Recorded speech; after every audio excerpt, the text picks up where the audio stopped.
It's Wednesday, June 26, 2019. Coming up on Roland Martin Unfiltered. Guess what? A crazy-ass white man harasses two black women who were just chilling by the pool, follows them for a full mile.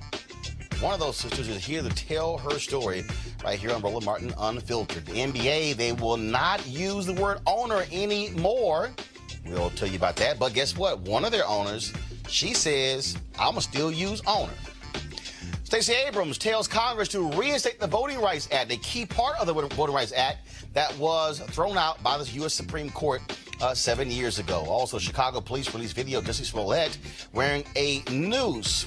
What's up with that? Also, a woman tries to shame a man napping in the McDonald's, but the community shames her instead. And Wayfair employees walk out to protest the company selling beds to migrant camps.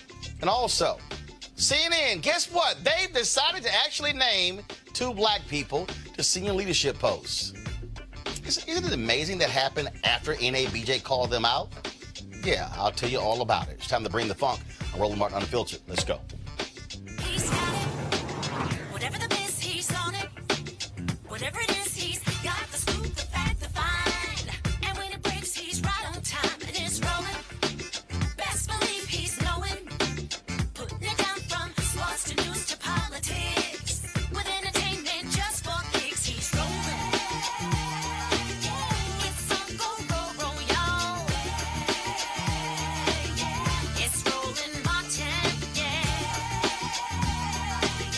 Rolling with Roland now. He's funk, he's fresh, he's real, the best, you know he's Roland Martin now.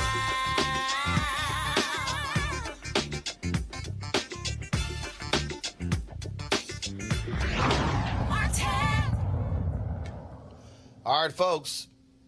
Time for another crazy-ass white person. No charcoal grills are allowed. I'm white. I got you, huh? Illegally selling water without a permit On my property. Whoa! Hey! I'm uncomfortable. All right, y'all. White guy in Maryland called the police on two separate groups of black women who were at an apartment complex. It happened at the swimming pool inside of the Addition Apartments in Hyattsville, Maryland. Took place this weekend. Here's Poolside Nick in action. Still recording. Physically attacked by this woman. Physically attacked. By who? He said these women earlier, now it's this woman. What's your story, baby? Because I haven't touched anybody. Oh, really? Yes. I've never I touched thought you were you. recording. I'm sorry. That's funny, because your I would've video is been going to be a more bunch of careful, lies. White people love to lie on black women. White people, literally, this dude left his apartment. He left. I'm racist. Black. Actually, you can't get arrested for being racist because you still out here. Come on, come on.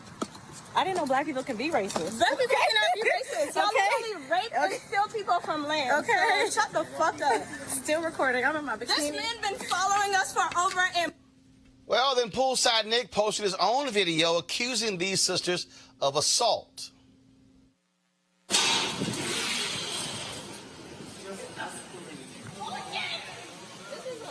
is too much. This is fucking harassment. Please give me The guy, El Claude.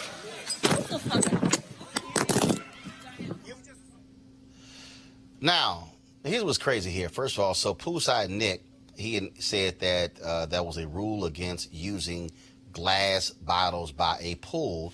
He decided to play George Zimmerman and be the cops. Joining us right now is Gael Claude, who is one of the sisters in that video. So, Gael, glad to have you in Roland Martin Unfiltered. Hi, hello everyone.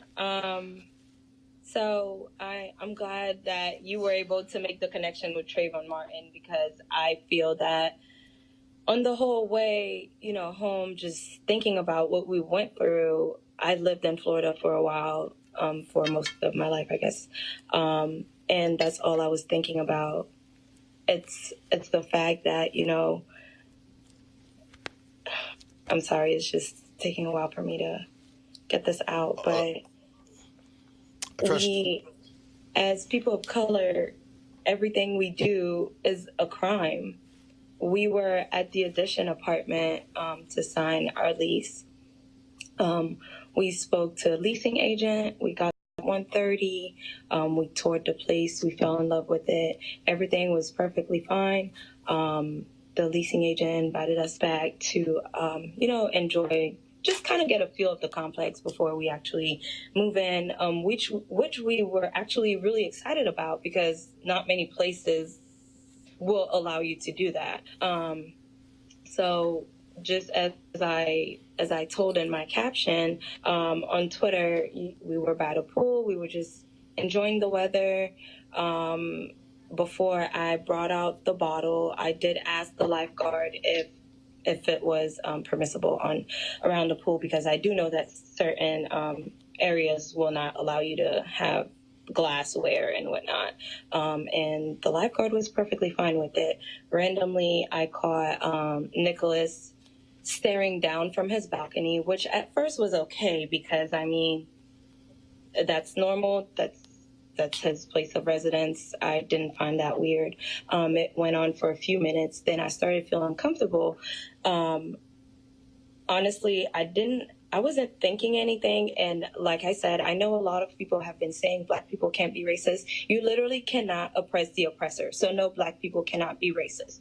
I wasn't thinking about color. I just waved just to let him know we're aware of his creepy actions. Well, yeah. So, I mean, look, you're by the pool, and both of you are there. Both of you are in bikinis. You're enjoying yourself. You have some wine there. You're trying to chill. And I don't care who you are. If some dude is staring at you constantly, you're like, what the hell is up with this guy? So he was watching you from his apartment, and then he decided, did he yell anything towards y'all, or did he simply come downstairs and approach the two of you? Well, that's the part that I guess that I couldn't put onto my tweet because you can use so many letters. Well, don't worry about it. First of all, we got time. Not worry about Twitter. Go ahead. Okay.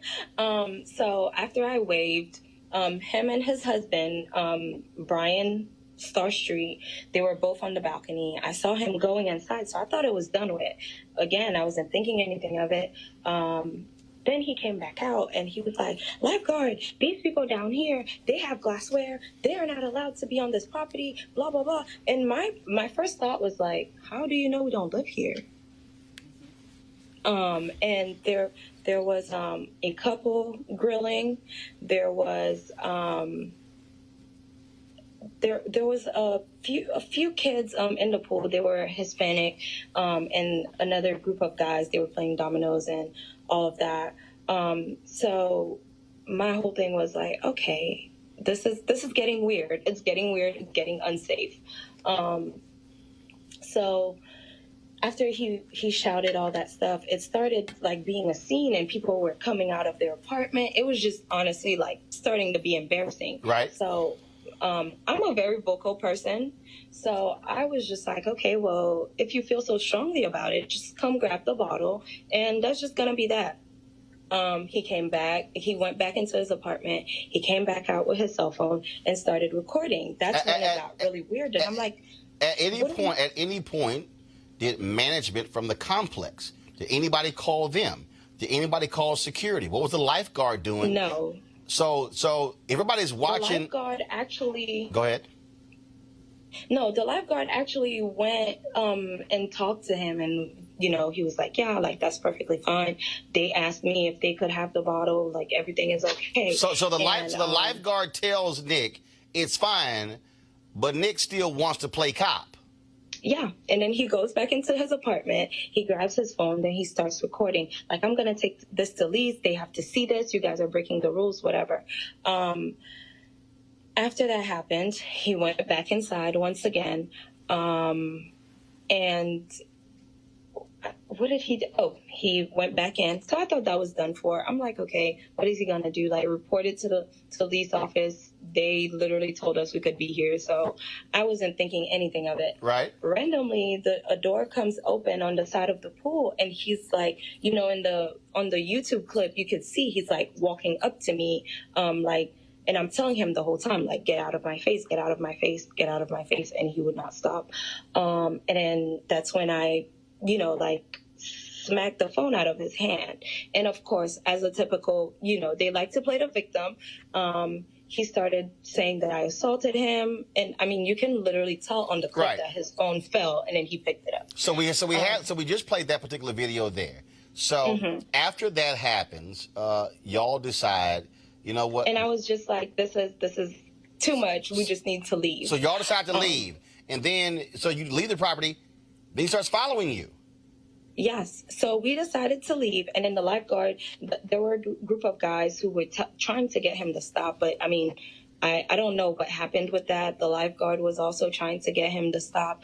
Not really sure what happened. I was just worried about my safety and my friend's safety. And the video we're playing right now, Gael, is that are you walking in a parking lot? Yes. So you walk in the parking lot. We're walking in the parking lot of Home Depot. Wait, hold up. So y'all have left the apartment complex. Yes. So when things started escalating, I was just like, okay, we should leave. So as we're leaving, he tells his husband, Brian, he's like, call the police, call the police. They're fleeing the scene. There's literally no scene. Like, there's nothing fleeing going the on. Scene? He said, we're fleeing the scene. I cannot make this up. The Lord is listening. Yeah, those were his exact words. So we're walking outside the complex. It's a pretty wide complex, so it took a while to get out. And as we're walking out, he's like, oh, I'm going to get this on camera. I'm going to get this on camera, which is very, it's hysterical that he would post a 16-second video when he was recording for a while. I'd say about 15 minutes. So wait a minute. So y'all are walking for at least 15 minutes. He is behind you the entire time? The entire time. So we started walking towards a complex called Altera, which is where Bria lives. So but y'all. So wait, hold on. Wait 1 second. Y'all at one apartment complex. You walk past the Home Depot, and you're going to another apartment complex. And this dude which is where Bria lives. And this dude is still behind you. And he's still behind us. Is he on the phone with police? Who is he talking to on the phone? His husband or?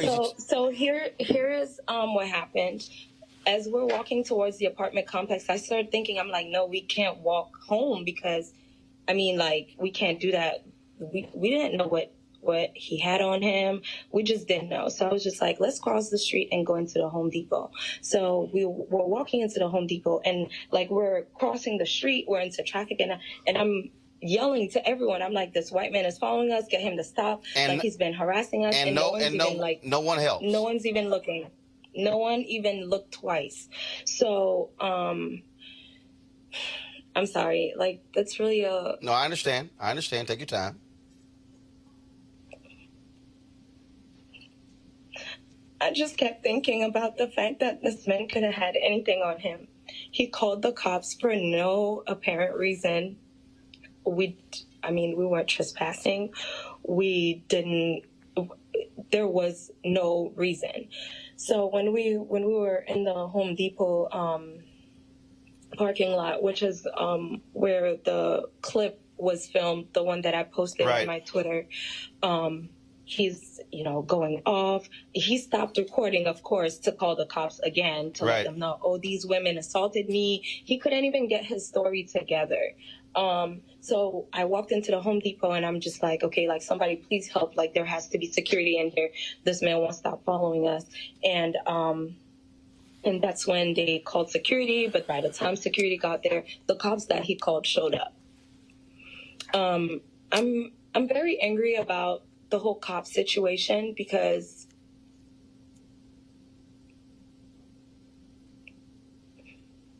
take your time.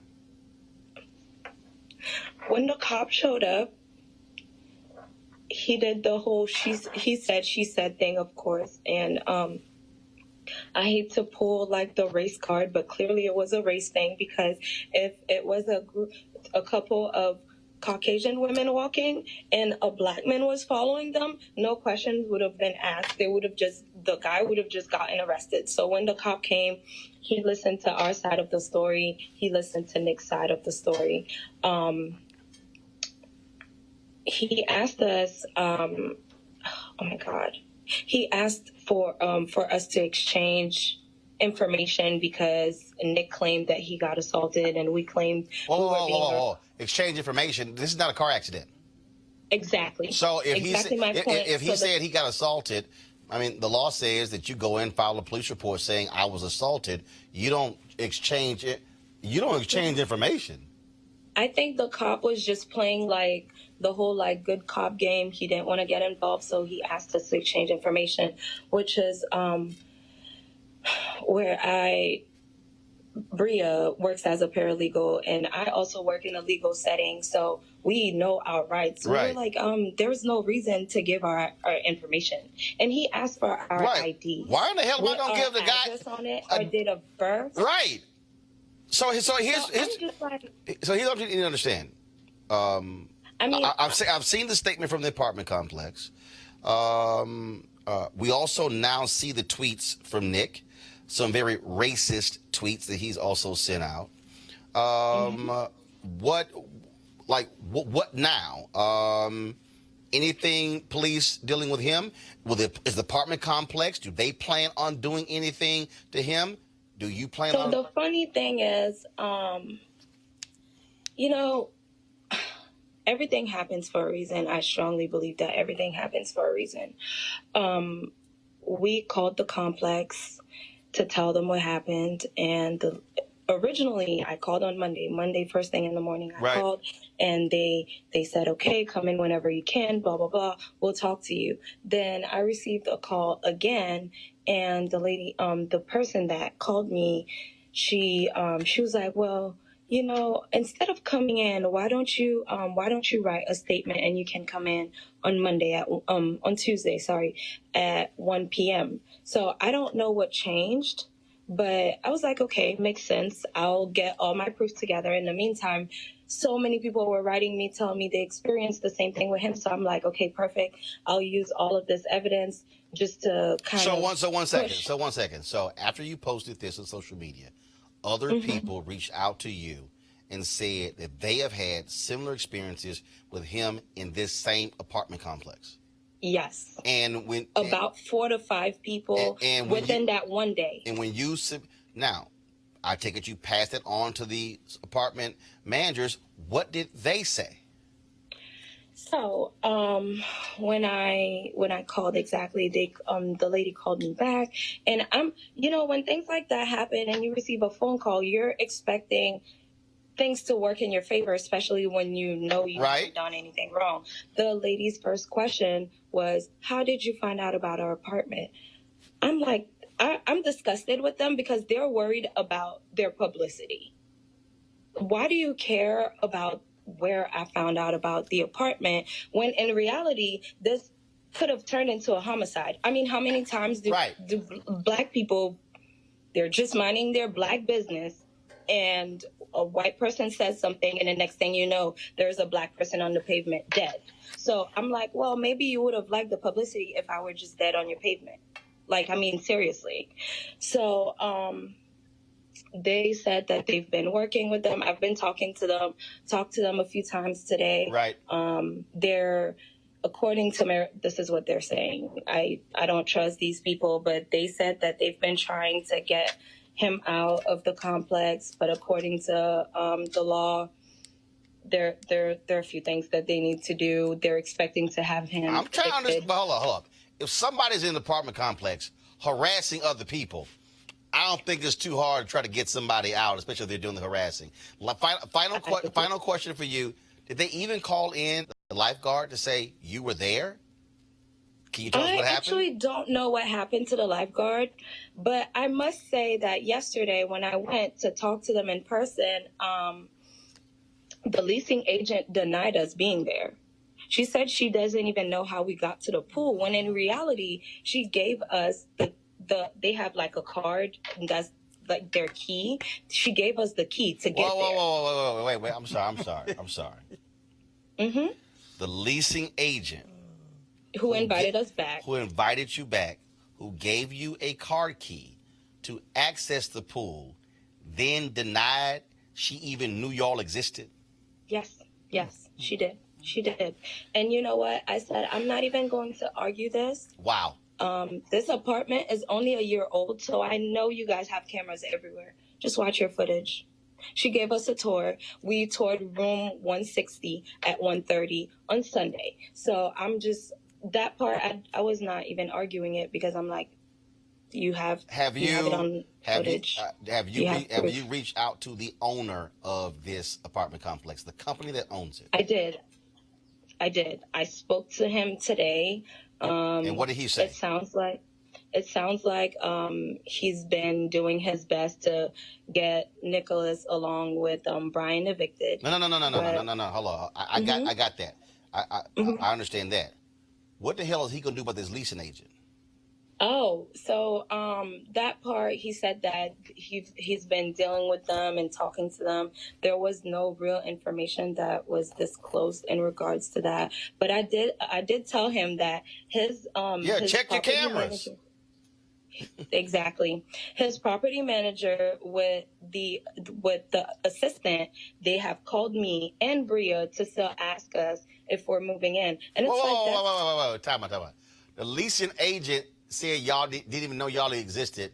Now they still want y'all to move in. Yep. Yes. That is exactly what happened. So I think it's blatantly disrespectful. It is just rude. Right. There's no word to describe. Do they really? I mean, why would I give them my black behind dollars after they allowed that to happen? Like, no, I have no interest. Gael Claude, we appreciate you joining us, sharing us with your story. It is certainly an experience you did not want to have to go through, but we thank you for sharing with our audience. Thank you so much. All right, keep us updated on what's going to happen. I want to go to our panel right now. Michael Brown, former Vice Chair, DNC Finance Committee. Dr. Niambi Carter, Department of Political Science, Howard University. Niambi, I'm going to start with you. And this is the thing that, just like yesterday, we had the sister on who came out of the subway and these cops were accosting three juvenile boys who did not do what they were stopping them for. This is what white folks don't understand. You're just trying to live your black life. Right. And you got some white boy in this apartment complex who decides to play cop and literally accost them. And they're having to explain why they were there. It's crazy. Well, I mean, he stalked them is what he did. Yes. And not only that, the number of times he went in and out, that's a threat. Getting in her personal space, that's a threat. And for what? It was not any of your business. You were not the rule enforcer. And I think what's more insulting than anything is the fact that he used his autism as a defense for his racism. I've never heard that leap. But he made it seem like, oh, this rule violation is just sort of a tick of my condition, and so I had to just. How about you go sit your ass down in your apartment and that, Michael, is really the reason we have this segment. Crazy ass white people. White folks can't mind their own damn business. The white woman who lost it when a car was 2 inches into the walkway, threatened to call the cops. The white woman in Oakland, the brother was barbecuing. I'm calling the cops. The little black girl in the Bay Area selling some lemonade, white woman, you got to have a permit, she called the cops. The white woman in River Oaks in Houston, the black woman is pushing a stroller on the sidewalk, and this fool, you can't be blocking the sidewalk. Ain't nobody else out here, and you tripping about the sidewalk. What you have is, I'm using George Zimmerman for a reason, because it's white folks who are walking around acting as if they are the cops, the judge, the jury, and they see it as our job is to keep you Negroes in line. And that's, and you and we've talked about this. I love this segment. We've talked about this, I don't know how many times, but 45 has empowered folks to act this way. They feel they can act this way. That's why I would love, I don't know if your staff has done a percentage on, because you've been very successful when you show these white folks lose their jobs. I don't know what your percentage rate is now. It's pretty high, but he needs to lose his. Oh, right. Look, him and his husband, you need to get kicked the hell out of the apartment complex. And I've been following this on Twitter since yesterday when this video first came up, and people have already contacted folks' employers. They have added all of their employers. They have shown other videos because this man has a YouTube page where he has put these women's names both of their names. He's done this to a black man where he had his license plate number shown. I mean, this guy's a menace. He is a routine abuser. He's a serial offender, and he goes after black people. I mean, his autism clearly only works when he sees black folks. So he is the real problem here, and I feel horrible that what should have been a joyous moment, a sort of momentous occasion in a young person's life, getting your apartment and doing all these things, was turned into this really ugly, scary event. And this man right now is still living in his apartment in the addition, who is clearly in cover their butt modes and trying to disavow all knowledge of these women, which I don't even understand, when they've done nothing but enjoy the hospitality of the leasing agent. They weren't there breaking any laws. They don't have any trespassing charges. They weren't doing anything other than being someplace that this white man didn't want them to be. And he's done it to other black folks at this same property. He's done it to, I mean, people were just commiserating online about how often this guy has done this to people. He's done stuff in Seattle. I mean, this man is a habitual line stepper. And speaking of Seattle, I remember there was some white man who approached this brother who worked at FedEx. And he rolled up on him, and the brother knocked his ass out, and homeboy died. He had some kind of condition. Oh, he died. And I keep saying this. I'm telling you, white people, y'all keep doing this to black people. One of y'all gonna get shot in the face, get run over by a car, because you're gonna come up against the wrong black person who is not gonna be calm, who is not going to take it, in a mild way, who's not gonna try to diffuse the situation. And I'm telling you, Michael, that's going to happen. One of these stories is going to end in a tragic way because these nosy white folks cannot mind their own damn business. And I think, is it Gael? Is that her name? Gael? Yeah.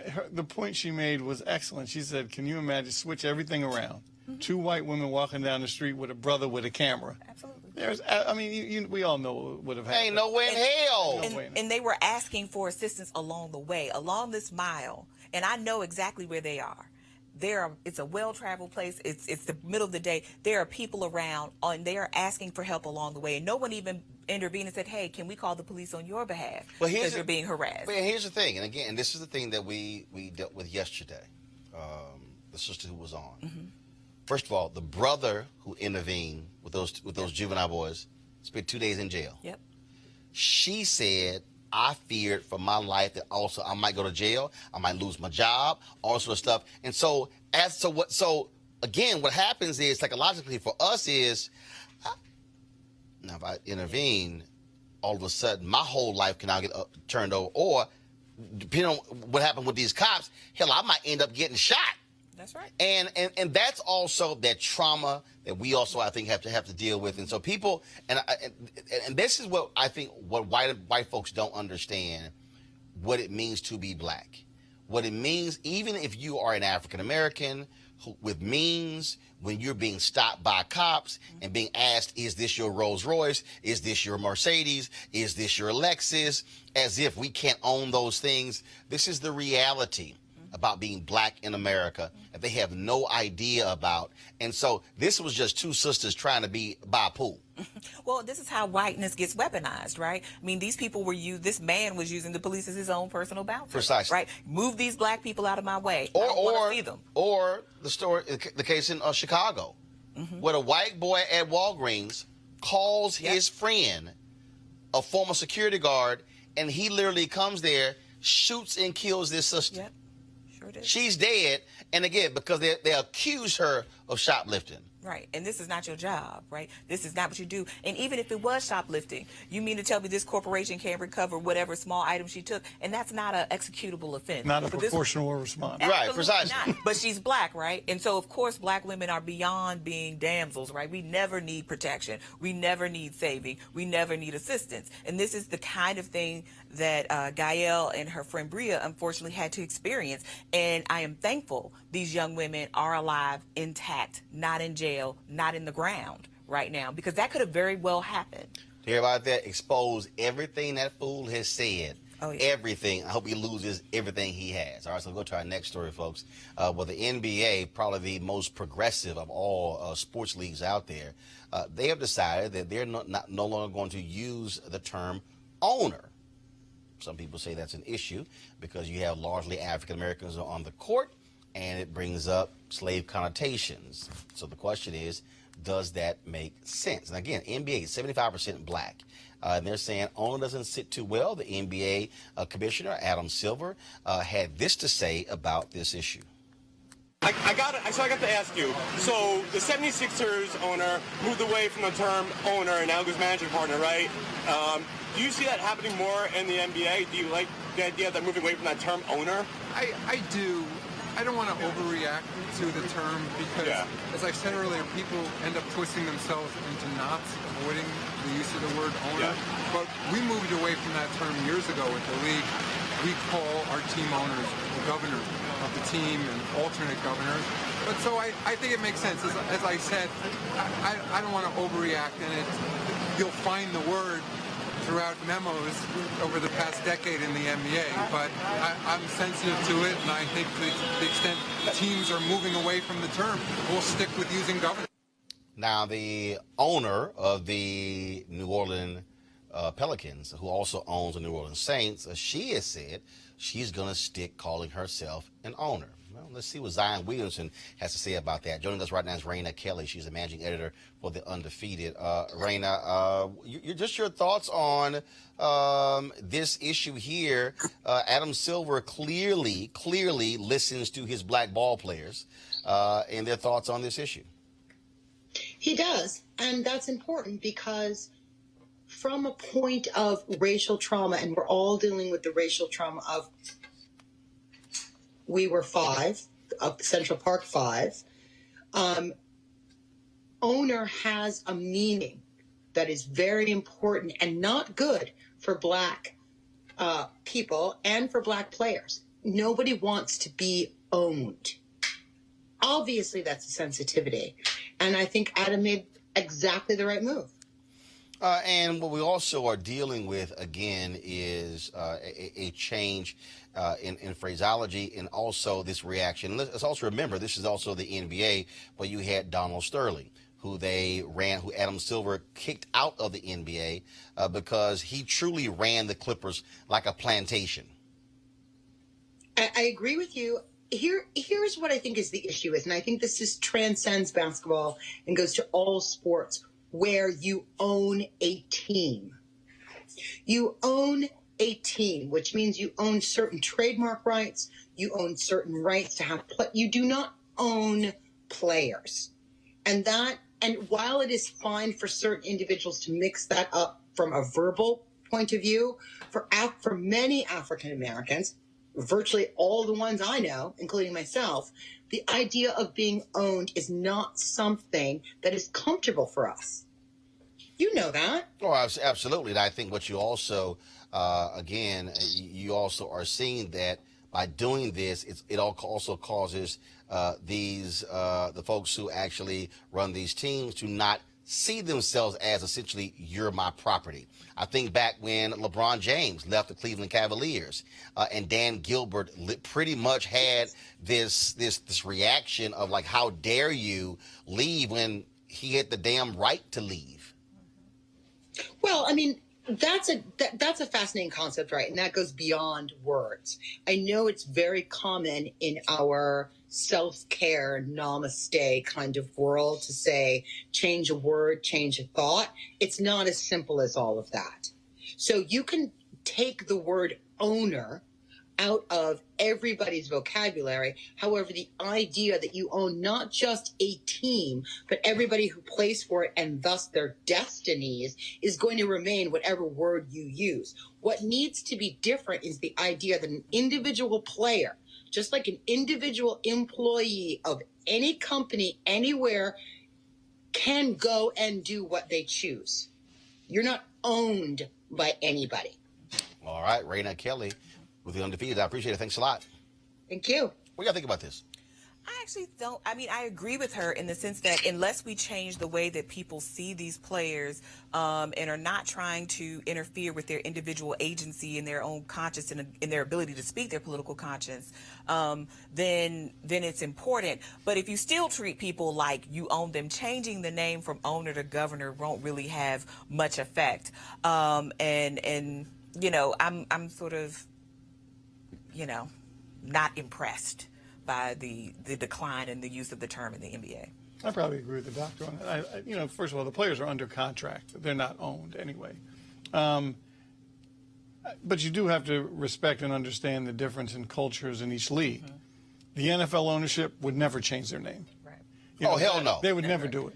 No, the NFL is the absolute closest that would be to this. No. First of all, how they operate is, no, we own your ass. That's how they think. That's how they operate. We tell you what to do. You don't tell us what to do. Right. And I think the idea that I am paying you, so then you do belong to me, right? They don't view it necessarily as a wage, right? But perhaps as a price you pay to own someone. Now, these are very handsomely compensated people, so I don't want to push that slavery analogy too far. But I do think to the extent that owners view the salaries not as payment for your skill, right, to be on this team, they view it as, oh, I bought you a person. It's like, no, we have agreed to enter into some kind of rental agreement until I can find some better place, or you can find a better player. Well, but the reality is, though, and I think here's the part of the problem. I think if we can have this conversation in present day, but if you take this thing back, that phrase in sports leagues, you go back to Major League Baseball and even the White Sox scandal, okay, how the owner of that team disrespected and treated his ball players. I'm not giving you raises. And so I get it. The NBA, I think what they're doing is smart. Frankly, you can call them CEOs or whatever. I have no issue with what the NBA is doing. I think absolutely what they're doing is, as Raina said, when you change a phrase, change a word, it also does indeed change the meaning. And unfortunately, with some of these professional teams, you have folks who truly act like, no, I own you. I control you. And again, we're not for Curt Flood in Major League Baseball, the reserve clause. The teams owned you. You had no options. And in fact, folks were even making the argument about the NBA. In fact, here's what's interesting. Fans love sports, but in every single sport, you don't have control of where you work. Yeah. Every sport has a draft. You are unless you force a change, like Eli Manning did when he said, I'm not going to San Diego, or like John Elway did when he forced a change. I think it was, I'm not going to the Colts. Pretty much is, whoever drafts you, they got you. No, I mean, and that's what's also, I think, bothersome by some people. Yeah, I don't think it's by any mistake that they use these languages of draft and trading and all this other kind of language that is very reminiscent of a enslaved. No. If you want to see the slave thing, go to the NFL Combine. Well, right, for sure. Where people perform. No, not perform. No. You walk in your underwear. Oh, I know. I've seen it. And they are looking at you. And they make you run. And they looking at your stomach, your body. I mean, it's the closest to an auction, slave auction block, Michael. As you can get. Well, but I think we can also, in this era of 45, it's also important to commend somebody in leadership that said, you know what, I'm taking a stance. It's not right. We're changing the name. But again, whether it's a big deal or not, and I know you mentioned the behavior has to change. Commissioner Silver has to be commended. Yeah, the name and the change have to be commensurate with your behavior. Correct. Go again. Change the damn name. I'm good with it. All right, going to a break right now. We'll be back on Roland Martin Unfiltered. You want to check out Roland Martin Unfiltered? YouTube.com/Roland S. Martin. And subscribe to our YouTube channel. There's only one daily digital show out here that keeps it black and keep it real. It's Roland Martin Unfiltered. See that name right there?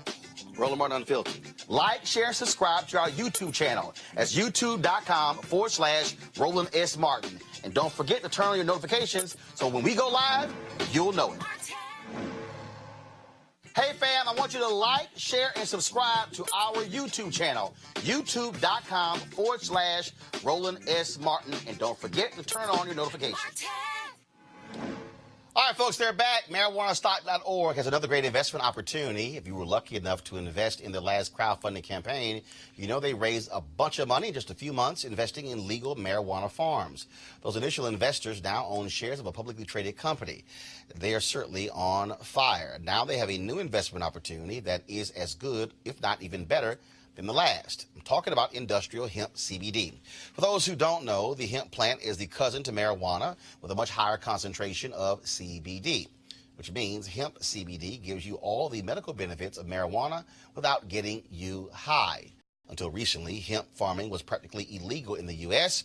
and heavily regulated by the DEA. However, the 2018 Farm Bill changed all of that, making it legal to grow hemp CBD in the U.S. and creating one of the largest commodities worldwide. They need land to grow all the plants, which makes for an incredible investment opportunity. And that's where our good friends at 420 Real Estate come in. Their business model is simple. They buy land that supports hemp CBD grow operations and lease it to licensed, high-paying tenants. That's right, they are hemp CBD landlords, and you can get in on the action. You can invest in this crowdfunding campaign for as little as $200 up to $10,000, something that you may not want to miss out on. Go to marijuanastock.org. That's marijuanastock.org to get in the game and to do it now. All right, folks, let's talk about voting rights. Stacey Abrams has been really focused on this issue since, even before she ran for governor, but certainly since she lost to Brian Kemp where there were some serious issues when it came to voting. Well, she appeared before Congress yesterday, urging them to fully reinstate a portion of the Voting Rights Act, which the Supreme Court struck down. That decision opened the floodgates for massive voter suppression that we've seen all across the country. Abrams urged lawmakers to address the issue on the 6th anniversary of the Shelby County v. Holder, the 2013 Supreme Court ruling that struck down a key section of the Voting Rights Act of 1965. Here's part of her testimony. One of the most pernicious effects of Shelby can be found in the very act of casting a vote. Section 5 provided an effective check against hyper-local suppressive tactics like excessive poll closures or challenge proceedings against voters of color, as occurred in Georgia in 2015. Of 159 counties in Georgia, 156 counties removed the highest rate of voters from the rolls post-Shelby, which resulted in an increase in the number of voters being forced to cast provisional ballots. Last election cycle, separate federal courts ruled against Georgia policies for rejecting absentee ballots and ballot applications under trivial pretenses, for implementing an inconsistent provisional ballot system, and for improperly disallowing access to translators in the polling booth. While these lawsuits brought remedy to some, thousands more may have faced similar discrimination without the resources or the knowledge to gain relief. Post-Shelby, voting rights groups must too often rely on resource-intensive litigation and advocacy work to protect the fundamental right to vote for voters of color. This anti-voting system has the concomitant effect of harming taxpayers, as states must expend tax dollars to defend voter suppression in court. At the end of the 2018 contest, I acknowledge the legal result of an election marred by widespread election irregularities. I also redoubled my commitment to voting rights through the creation of Fair Fight Action, which has filed a federal lawsuit against the Georgia electoral system, asking for Georgia's pre-clearance requirement to be reinstated under Section 3. The proposed Voting Rights Advancement Act and Voting Rights Amendment Act represent considerable progress towards restoring the power of the Voting Rights Act, including modern-day protections that require nationwide pre-clearance to attack the broad reach of voter suppression. I strongly urge Congress to take action today, and I thank you for the opportunity to address this committee. Now, look what's happening in Florida, where buried inside of their voting law, they have something dealing with that voting locations must provide sufficient non-permitted parking to accommodate the anticipated amount of voters. One group, they say that's specifically targeting colleges. Under that previous section of the Voting Rights Act, any law passed in Florida would have had to have been pre-cleared by the Department of Justice. Dr. Carter, this is, again, Republicans were absolutely waiting on this. They were waiting for the Supreme Court to rule, and literally the moment the court ruled, they rushed a series of voter ID laws, massive voter suppression all across the country.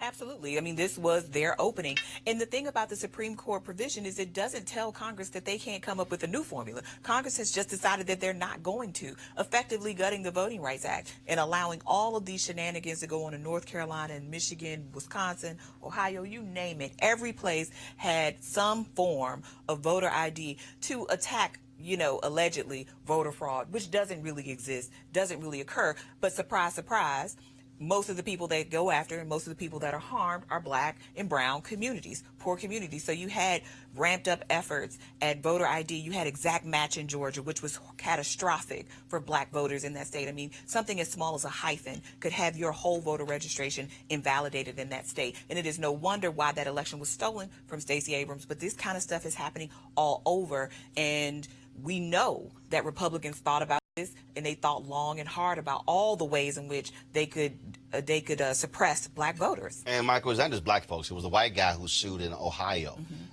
when they removed his name from the voting rolls by saying, well, he had not voted in a couple of elections. It went to the Supreme Court. He actually lost that case, which allowed for them to remove folks from the voting rolls if you had not voted in a previous election. Then they said, well, we sent a notice, as if a person will actually have seen that notice.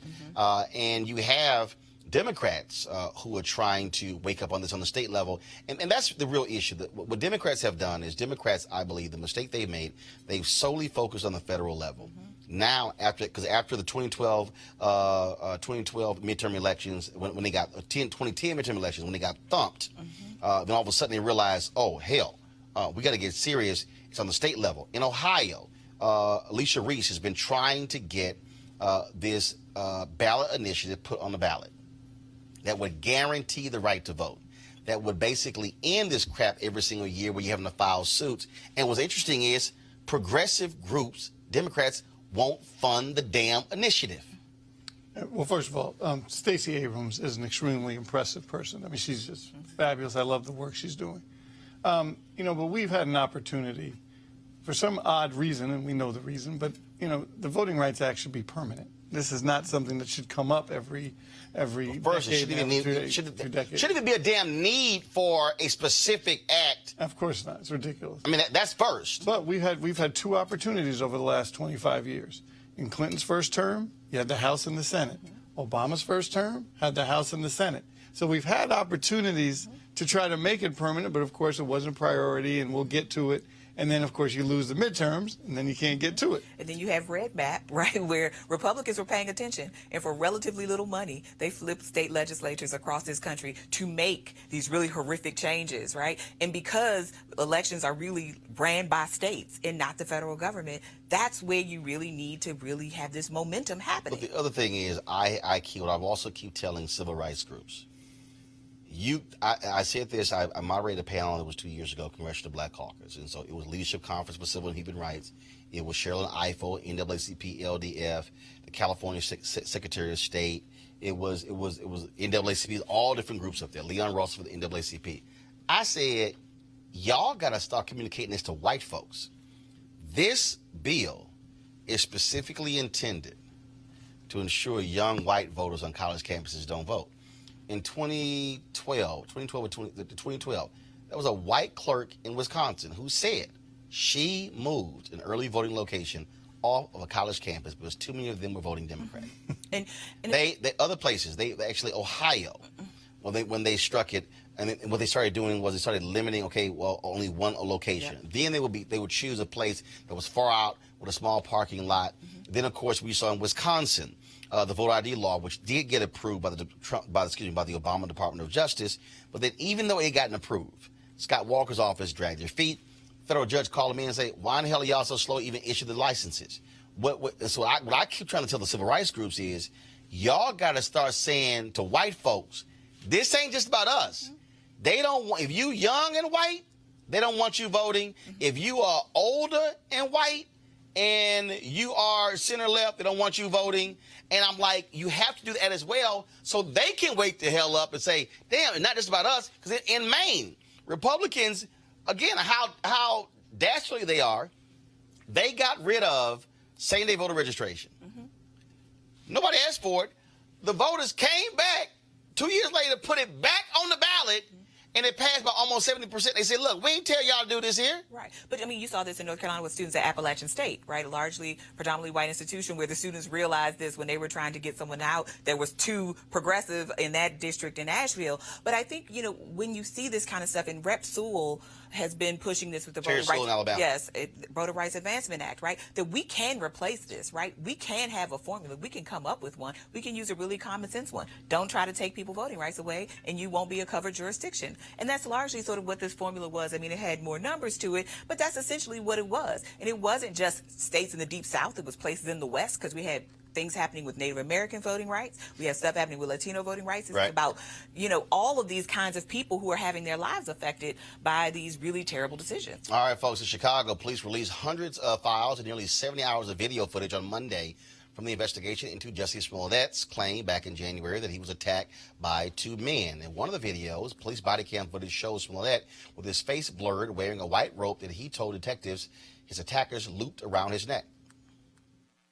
Is there anything inside the apartment? Okay. So I explained to them how you were going to get something in.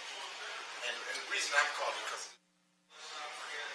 Okay. Do you want to take it off for anything? Yeah, I do. I just wanted to see. 72 Reverend? Shows transported one female official detention. Bleach on me.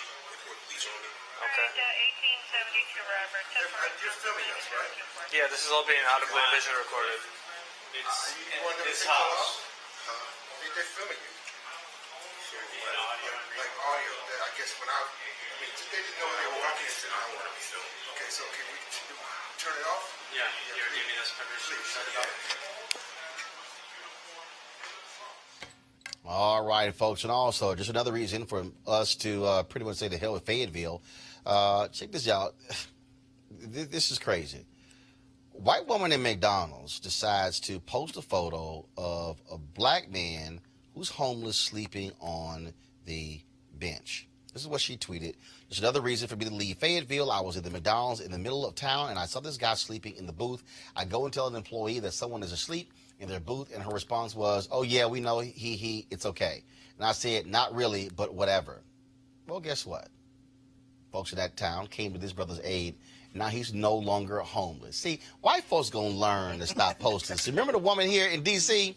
who posted the photo of the black woman who was eating, lost a book deal, lost the book deal, lost the publisher, lost a literary agent. Again, white folks, mind y'all own damn business. I mean, this young man, you didn't know his story. You didn't know anything about him. And to try to embarrass him publicly, and I think that's the pernicious thing about social media. You took a picture with him without his permission. You posted it and basically said, "Look at this lazy Negro laying around here." You didn't know this man's story. The employees weren't bothered. He wasn't bothering anybody. There was nobody around. Mind your business. Get your food. You could have ate your food quietly. Now, luckily, fortunately, this young man was able to see some bright side out of this, but he's a young father, he's working, and this is also something about having a living wage in this country, that it's a terrible thing that this young man can go to work every day and can't afford a place to live. I co-sign on everything the doctor just said. All right, folks. All right, employees of the online retailer Wayfair protested the company selling beds to migrant detention camps with a walkout today. The protest took place in Boston, where Wayfair is based. The employees say they don't want the company to profit off of children being in concentration camps. Speaking of that, folks, there's been this photo that's been going all around, the photo and the video, of a man and his daughter who dead after trying to cross a river. It has been a stunning story. I won't be shocked at all that it comes up in tonight's Democratic debate. In just a moment, folks, let me know when y'all have Mark Thompson. Mark Thompson, of course, is in Miami, and he's ready. So we're going to go to Mark right now. Mark, how you doing? Just fine. Can you all see and hear me okay? We can hear you just fine. You're in Miami right now. Of course, the Democrats are going to have their debate tonight. There's no doubt that video and that photo of that man and his daughter dead, lying on their stomach, that's going to be, I think, a huge part in tonight's debate, talking about Trump's policies on the border. Yeah, I agree. And it shows just how callous and insensitive the Trump administration has been and has always been. But I still think the challenge is going to be for each and every one of these Democrats to try to distinguish themselves from one another. I frankly would handicap this for Elizabeth Warren. I think she has a slight advantage tonight. She's rising in the polls. She's got a lot of substance to what she has to say. So we'll see how it goes. Cory Booker's here tonight as well. And as I've said before, Cory's probably the best orator of all of the candidates. But I think you're right. I think all of them are probably going to delve even more deeply into the administration's immigration policies. Well, you talk about, again, all the folks who are going to be there tonight. Beto O'Rourke is also going to be there, Julian Castro. I don't think, everybody's going to talk about it all day. I don't think for a second it's going to be down in the dirty and muddy because it's the first debate. Nobody wants to come off looking like a damn fool, pissing off the core Democratic base. I think if I had to use a comparison to boxing, it's going to be sort of like in the early rounds where folks are feeling themselves out. And I think the smart play, if you're a Democrat tonight, lay out your policies while also attacking Donald Trump's policies. Yeah, I agree. And I don't think people are going to get too down and dirty tonight. I spoke with the chair of the party, Tom Perez, a while ago, and he was emphasizing how, this is fine. People should fall in love with their favorite candidate tonight. And then once everything is said and done, when it's all over with, fall in line with the nominee. He also said to me is that what he thinks people are going to find is that there is more that unites these Democrats than divides them. And he thinks that's okay, too. So I think it's going to be very, very interesting. Some people are going to be heard for the first time tonight. It really given on stage. Some of these candidates people haven't gotten enough. I admit to you, when I came in and sat down, got off the flight, came in and sat down in the spin room and took a deep breath, I was a little overwhelmed. I mean, this is 10 people tonight, 10 people tomorrow. And, those of us who cover this can be a little bit overwhelmed. And some of my colleagues around from the other shows and networks said the same thing. We feel overwhelmed. I wonder how the voters feel. So it's a lot. It's a lot to take in. We'll see what happens in terms of the viewing audience, whether people are going to remain engaged for 2 hours with 10 people. We'll just have to see. But as I said, in terms of those in the top tier, there's a cluster of them tomorrow night. Right. Joe Biden, Bernie Sanders, and Kamala Harris. And right now in that top tier, the one who's at the top of the tier is Elizabeth Warren. So I think a lot of eyes are going to be on her tonight. I won't tell you who said it was off the record, but another candidate indicated that candidate was pleased that she was in this tonight as opposed to against that candidate tomorrow night, because that candidate believes it's going to lead to greater scrutiny of Elizabeth tonight. So we'll see. All right, Mark Thompson, we appreciate it, man. Thanks a lot. Live from Miami. Thank you. Can I mention real quick? Yeah, go ahead. One of the things that'll be interesting, and especially for the challenge for Senator Warren, is her policy positions are so detailed. I mean, they're excellent. But can you get it out in 4.5 minutes? She can. That'll be the challenge. No, and the reason I think she can is because not just her. Right. And I think that how she's operated in these town halls, how she is being sort of laying that foundation. But Doc, here's the real deal for me. I don't really give a damn. And here's why. I'm just being straight up. Okay, it's too many damn people. Okay, 24, 25. Joe Sistak got the hell in. I think for a lot of voters, it's like, yo, holler at me in September. I mean, this is the weed out process. Absolutely. So I know. I think will it be a big number of folks watching? I'm probably gonna be watching Queen Sugar. Right. I'm just letting y'all know. I mean, I'm just because again, and it's been really interesting because I was on the Hill TV today. I was on Fox Business, Charles Payne's show. I am not that invested in this. People keep tweeting me like, why aren't you covering this? I'm like, right. It's June. Right. And it's June and it's 25 damn people. Right. And we know we still have months of this ahead of us. And I think you're like most people. Most people don't pay attention to the general. And by the time that comes around, most people will have forgotten what happened in the primaries. The primaries are for activists and people who are kind of the most interested. It's not for everybody. And it is a lot of people. Making light between all these people at this particular point is not going to be an easy thing to do. It's probably not a very fruitful thing to do. And I would say people can wait a little bit till the herd thins to start kind of tuning in, because they still have to get through the rest of this year. They got to get into next year. We're going to be doing this for a really long time. And here's the piece. You're going to have another debate. You're going to have another debate next in month July. and August. And then it's going to be another weed out process. It's going to be a debate every single month. And again, let me know when Swalwell, when de Blasio, when Yang, Williamson, let me know when all them people not in the race, and then I'll pay attention. But because, again, and all these media people going crazy, I'm sorry. I am not about to invest. And I get it. It's about to be wall-to-wall stuff. And see, y'all probably noticed. Y'all probably said, damn, they didn't get to the debate stuff until 6:57. Precisely. Because there's nothing to say yet. Because right, it's the same stuff, and I'm just like, y'all, I can't. Catch the highlights in the morning. I think that'll be most people just fine. If you catch the highlights in the morning, catch the viral moments, the best exchanges, and it'll save you an hour and a half of your life. Y'all can do all that if y'all want to. So I'm just letting y'all know right now, tomorrow we might talk about it. We may not talk about it, but I'm just not that, I ain't getting that excited about this. To me, I'm just being straight up with y'all, it's like when two NFL teams go practice with each other. Ain't even preseason. It ain't even regular season. You mean like those fake me out scrimmages? It's a scrimmage. If y'all think I'm about to get excited about a scrimmage, that ain't gonna happen. It ain't gonna happen. Just let y'all know. All right. Last story here before we go.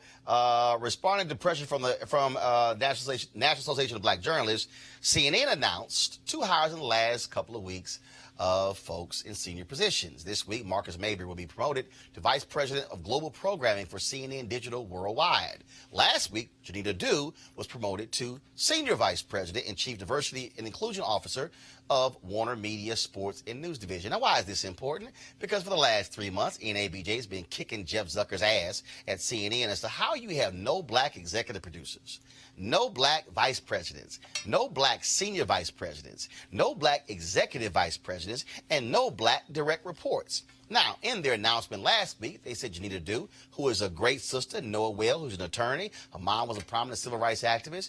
She's going to be directly reporting to Jeff Zucker, but she's a lawyer. She has no news background. Marcus Mabry has worked at Newsweek, New York Times, wrote the book on Condoleezza Rice, Twice as Good, a great brother. He, of course, now named the vice president. But he has a piece, and CNN had this laudatory email talking about how great Marcus is. Well, why wasn't he promoted before we had to say something? See, that's the real deal here. And so don't try to front like all of a sudden you did this and it was coming down the pipeline. No, NABJ and all of the group that joined us, NAACP, Alpha Phi Alpha, Omega Psi Phi, Delta Sigma Theta, and everybody else who joined us put the pressure on y'all. This is the statement that NABJ sent out. We said NABJ members and supporting civic and civil rights organizations have made it clear that they are in full support of NABJ's ongoing campaign to call for the inclusion of black employees within the ranks of CNN's news leadership, as well as a review of CNN's hiring and promotion practices of black employees. While NABJ applauds the promotion of Mabry and Dew to digital content and diversity and inclusion leadership roles, NABJ, listen, Jeff Zucker, will continue to push for CNN to make hires and promotions in the areas of news vice presidents, senior vice presidents, executive vice presidents, and executive producers, which all have a daily and direct impact on news coverage. To not have black decision makers in these key news positions showcases a lack of commitment to diversity. We also will continue to push AT&T, which now owns CNN, to do a civil rights audit of the network. And it was in the fall. We were told by AT&T that Randall Stevenson, the CEO of AT&T, would meet with NABJ. Now, y'all know Jeff Zucker. He won't meet with us because I'm on the board. Zucker don't like me. And he wants to say it's because of the drama with Donna Brazile sending one of my questions to the Hillary Clinton campaign, which I ain't have a damn thing to do with. But now, Zucker didn't like me before that, y'all. Just want to let y'all know that. And so this is one black person. He didn't want to cross the table. And I keep trying to tell Jeff Zucker, you know we have elections in August in Miami. I'm running unopposed. Which means I'll be here for 2 more years. So just letting you know.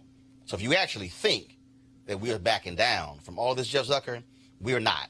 And I know everybody talking about how you the big wig and you all that and you at NBC and executive producer of the Today Show, 25 years old.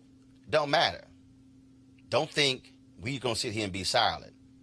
And just because you named 2 black people, let me go ahead and tell you what happened in that movie Malcolm X when that happened. Remember the movie Malcolm X when the brother when they were in the hospital, actually outside the hospital, and the cop told my man Malcolm X, all right, break this up.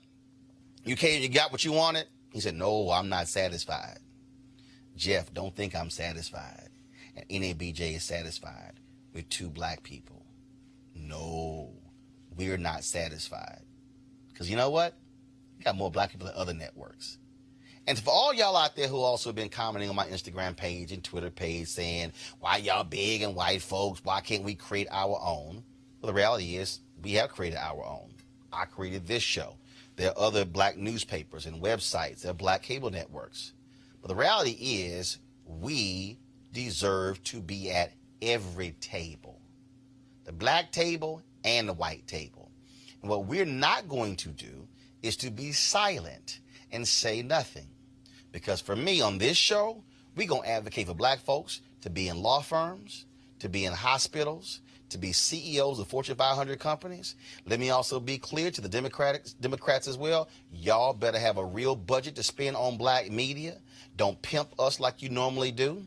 I say the same thing to Hollywood. Don't play the game with us as well. We want to see black folks in key positions there as well. I want to see black folks in every single major industry because this is the year of return. We know that we have been shut out of major industries for a long time. When you look at these hedge funds out here, when you look at these things going on, all the billions being spent, we're not there. And also all you ad agencies. See, that's the next thing I'm about to start dealing with because see, what's happening is our black ad agencies are shrinking because where it used to be a multicultural budget, multicultural now is mainstream. So the large white firms are now taking literally the dollars that were there for black firms and now taking that money. And then the white folks have no idea that we even exist. And so all of a sudden, you're seeing a shrinking dollar from black media. Don't think I'm not going to call y'all out as well. This is why we have to have our own platforms. Because if we don't have our own platforms, who's going to tell the story? CNN has a whole media team. Brian Stetler is over the whole team. They ain't reported one time on NABJ challenging them on their diversity. Now, they'll talk about everybody else's stuff. And then we'll talk about their stuff. And that's my point. We have to understand that if we do not have our own media, then somebody else is controlling the narrative. Somebody else is controlling the story. And then we're begging somebody else to cover what we do. That cannot happen. That's why you must support Roland Martin Unfiltered. So go to RolandMartinUnfiltered.com. Join our Bring the Funk fan club to help us make this possible. I want to thank Doc. I want to thank Michael for being on the show. And again, we're going to keep telling the truth. This show exists because we've got to have black voices speaking truth to power and letting folks know that when you do stuff like Poolside Nick, we're going to call you out and we're going to put you on television and we're going to put you on social media.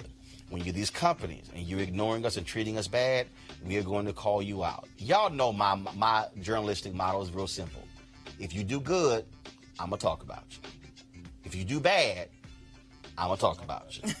At the end of the day, I'm going to talk about it. How?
Hey everybody, this is Sherry Shepherd. You're watching Roland Martin Unfiltered, and while he's doing Unfiltered, I'm practicing the wobble.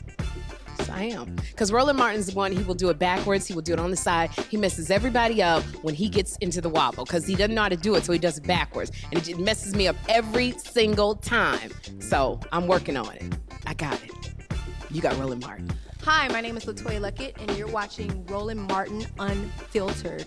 What's going on, everybody? It's your boy Mac Wiles, and you are watching Roland Martin Unfiltered. What's up, y'all? It's Ryan Destiny, and you're watching Roland Martin Unfiltered. What up, Lana Well, and you are watching Roland Martin Unfiltered.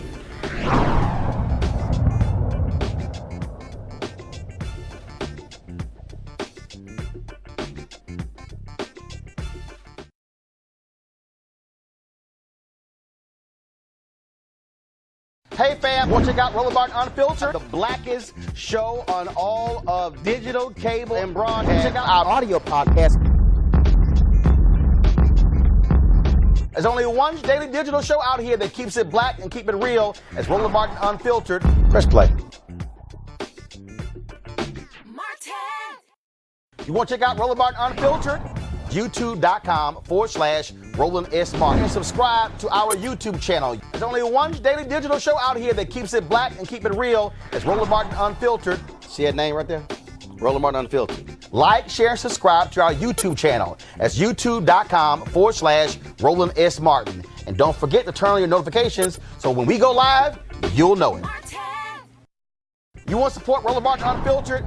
Be sure to join our Bring the Funk fan club. Every dollar that you give to us supports our daily digital show. There's only one daily digital show out here that keeps it black and keep it real. It's Roland Martin Unfiltered. Support the Roland Martin Unfiltered daily digital show by going to RolandMartinUnfiltered.com. Our goal is to get 20,000 of our fans contributing $50 each for the whole year. You can make this possible. RolandMartinUnfiltered.com.